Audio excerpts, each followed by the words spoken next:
ያ አላህ በሰላቴ አበርታኝ። ያ አላህ ደካማ ነኝ እርዳኝ። በወንጀል ያደፈ ማንነት ያለኝ አንተው በእዝነትህ ካልማርከኝ ማንም አይምረኝምና ማረኝ ያ አላህ።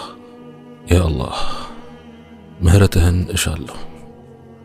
ስለ ራሴ ከራሴው በላይ አንተው ታውቃለህ።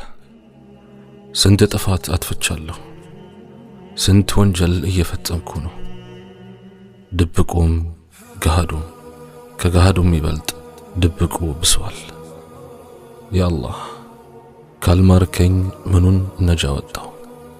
ያ አላህ በአንተ አምኛለሁ። አንተን እንደምወድ ታውቃለህ።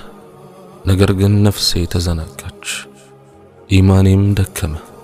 ለመልካሙ ሥራ ሳይሆን ለክፉ ሥራ የምሽቀዳደም ሆንኩኝ።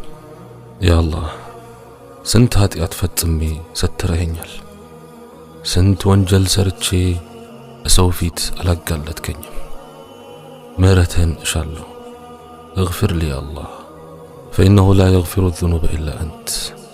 ከአንተ ውጪ ኃጢአትን የሚምር ማንም የለም። ቶብቼ ለመመለስ ጥረት አደርጋለሁ፣ ነገር ግን በቀላሉ ወደ ኃጢአት ተመልሼ እዘፈቃለሁ። አሕዋሌን እንድትቀይር ከነፍሴ ጋር ያለኝን ቁርኝት መቀየር እንዳለብኝ አውቃለሁ። ቢሆንም ግን ያ አላህ ደካማ ነኝ፣ አቅመ ቢስ ነኝ። ካንተ ውጪ ኃይል ሊሆነኝ ኃይል ሊሰጠኝ የሚችል ማንም የለም።